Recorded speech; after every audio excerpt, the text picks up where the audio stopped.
Related कभी कभी आपको बास आता है which is not actually there, कभी कभी आपको कुछ टेस्ट आता है जो इट्स नॉट एक्चुअली देयर, और कभी कभी आपके शरीर पे कुछ सेंसेशंस आते हैं जिसको हम किनेस्थेटिक या सोमैटिक हैलुसिनेशंस बोलते हैं, जो असलियत में नहीं होते हैं। This is part of what we call positive symptoms, मतलब जो ज्यादा आता है, व्यक्ति से ज्यादा दिखाई देता है।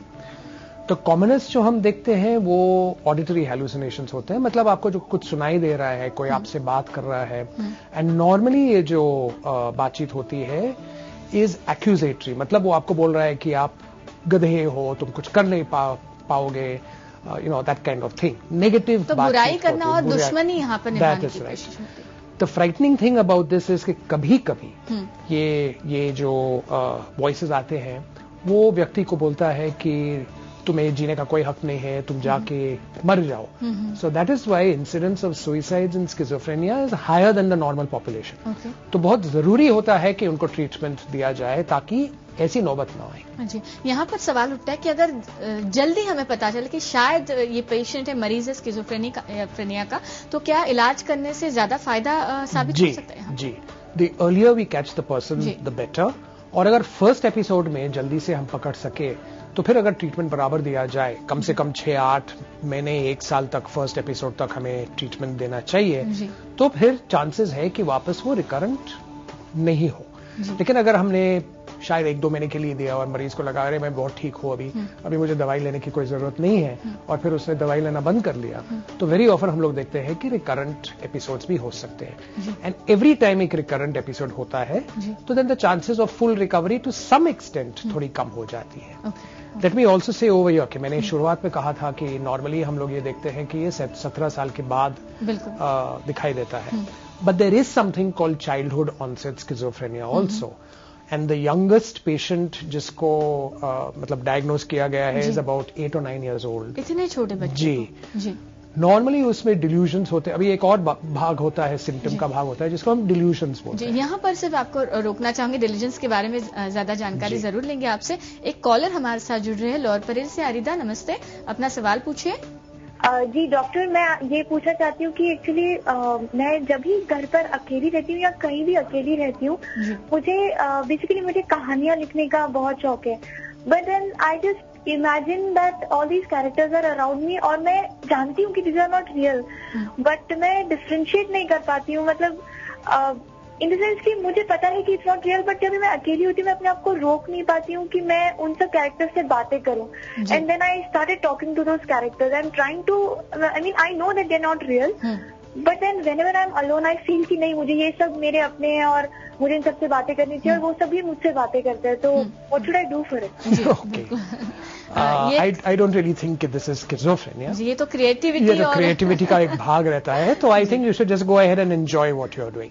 But if it becomes too much, अगर बहुत ज्यादा हो जाता है, तो मेरी सलाह होगी कि आप थोड़ा और सोशलाइजेशन करें, इतने अकेले, इतने विद्रॉन न रहे तो अच्छा रहेगा, ताकि बाद में कोई और प्रॉब्लम मतलब बढ़ न जाए। But it doesn't sound really like a major psychological problem, और इनमें इंसाइट है, उनको पता है कि शायद वो, हाँ, और नॉर्मली स्किज़ोफ्रेनिक मरीज में इंसाइट रहता नहीं है, तो अक्सर वो लोग बोलते हैं कि मुझे कोई प्रॉब्लम नहीं है, इनको प्रॉब्लम, मतलब आपको प्रॉब्लम है, आप डॉक्टर के पास चले जाओ। और वो एक प्रॉब्लम आता है कि कभी कभी मरीज डॉक्टर के पास जाना चाहता है, छोड़ देता है। डिल्यूजन्स के बारे में आप इससे पहले बात जी, अभी डिल्यूजन में क्या होता है कि कभी कभी ऐसे विचार आ जाते हैं which you are absolutely certain about, जैसे आपको एकदम मतलब यू आर एब्सोल्युटली सर्टेन कि आपकी अफेयर किसी और से हो रही है, या आपको आप एकदम सर्टेन है कि you know you have the answers of the universe and things like that.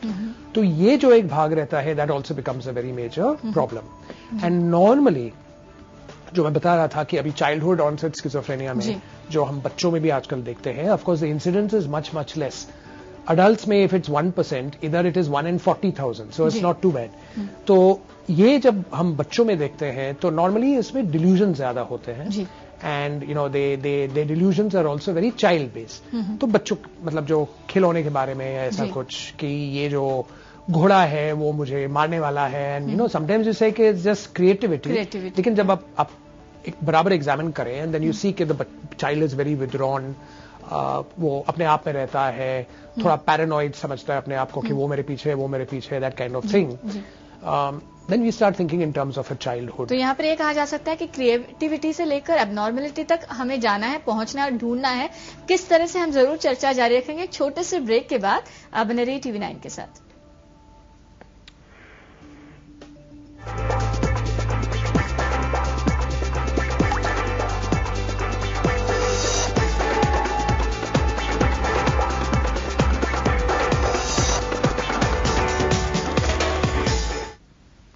Break के बाद आप सभी का स्वागत है बी पॉजिटिव में, और आज का हमारा टॉपिक है स्किज़ोफ्रेनिया। हमारे साथ स्टूडियो में मौजूद है डॉक्टर केरसी चावड़ा। आपका एक बार फिर स्वागत है TV9 के स्टूडियो में।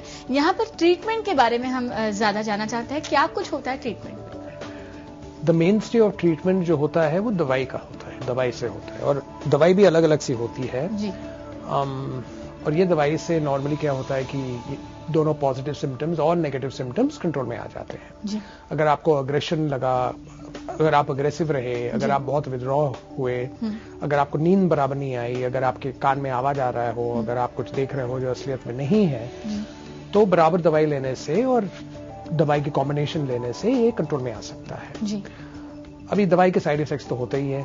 So sometimes you would find कि कॉमन साइड इफेक्ट जो होता है वो तो या तो नींद थोड़ी ज्यादा आ जाती है या फिर मुंह सूख जाता है। Those are the two commonest ones. लेकिन अलग अलग से दवाई के अलग अलग से साइड इफेक्ट्स भी होते हैं। कभी कभी प्रेशर पे थोड़ा असर हो सकता है। There lots of other things that can also happen. तो इट इज इम्पोर्टेंट कि अगर आप ट्रीटमेंट चालू रखें तो फॉलो अप आप करते रहे वो डॉक्टर के साथ, ताकि वो या तो कुछ ब्लड टेस्ट करे रेगुलरली या जो भी ब्लड प्रेशर चेक करे रेगुलरली या जो भी है जी।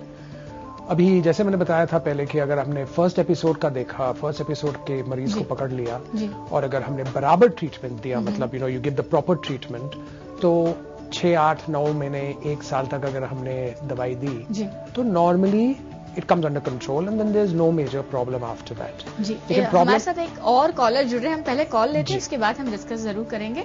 कृष्णा है वसई से। नमस्ते, अपना सवाल पूछिए कृष्णा आप।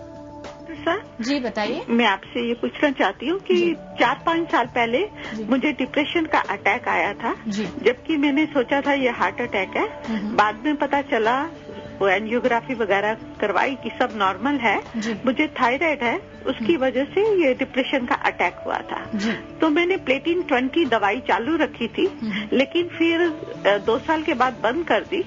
और अब उसके बाद अभी मैं सुन रही थी कि मैं शावर नहीं लेती, अकेली रहती हूँ, तो बस हमेशा टीवी के आगे न्यूज सुनती हूँ, पड़ी रहती हूँ, और भगवान की तरफ ध्यान है, इसलिए उल्टा सीधा तो कुछ नहीं सोचती, लेकिन हमेशा मतलब पास्ट सोचती हूँ, जो सबने मुझे जो बीता हुआ उसके जो बीता हुआ मतलब हम सबने मुझे चीट किया है, तो अकेली रह रह के अपने आप से उनको बद्दुआएं देती हूँ। जी जरूर, आपका सवाल और आपकी तकलीफ यहाँ पर समझ में आई, हम जरूर जवाब देना चाहेंगे। उनकी हिस्ट्री से मुझे लग रहा है कि जो इनिशियली जो प्रॉब्लम हुआ था वो शायद डिप्रेशन का नहीं था, लेकिन शायद वो पैनिक अटैक था, मतलब एंग्जाइटी की प्रॉब्लम हुई। और बहुत बार डिप्रेशन एंग्जाइटी दोनों साथ में ही मतलब हम दोनों साथ में देखते हैं। हाँ, बट स्पेशली अगर उनको थायराइड की भी प्रॉब्लम हो तो then you will think more in terms of an anxiety problem. और ये जो उनको कार्डियक प्रॉब्लम लगा कि मुझे हार्ट अटैक हो रहा है, और उन्होंने कार्डियोग्राम जो भी किया हो, सो that is very typically found in anxiety attack, जिसको पैनिक अटैक बोलते हैं। अभी एक बार डॉक्टर ने देखा कि उनके हार्ट जो है वो एकदम ठीक है, तो he did the right thing by referring to a psychiatrist. और डॉक्टर साहब ने जो दिया था, it's a basic anti depressant, anti anxiety, तो जो दवाई चालू की उन्होंने बहुत अच्छी दी है। मेरी सलाह ये होगी कि उनको वापस वो डॉक्टर के पास जाना चाहिए था, और शायद काउंसलिंग, थेरेपी और दवाई का कॉम्बिनेशन अगर उन्होंने लिया तो फिर ये the overall result is better. सिर्फ दवाई लेने से शायद उनका इतना असर नहीं हुआ होगा, बिकॉज एंग्जाइटी जो होती है वो it's also the reaction of our cells to various stimuli. तो अगर हम फ्लक्चुएट होती रहती है, तो अगर हम सीखे डॉक्टर के जरिए कि हम सीखे कि किस प्रकार से किस इंसिडेंट को किस तरह से हम देख सकते हैं, जो लुकआउट है वो तो फिर अपने हमारी जो सिम्टम्स होती है बाद में वो थोड़ी कंट्रोल में आ जाती है। तो I don't think you need to worry, but I certainly believe कि अगर आप वापस डॉक्टर के पास गए और उन्होंने आपको वापस चेकआउट किया, इवैल्यूएट किया, और फिर थेरेपी और दवाई से की कॉम्बिनेशन से और ज्यादा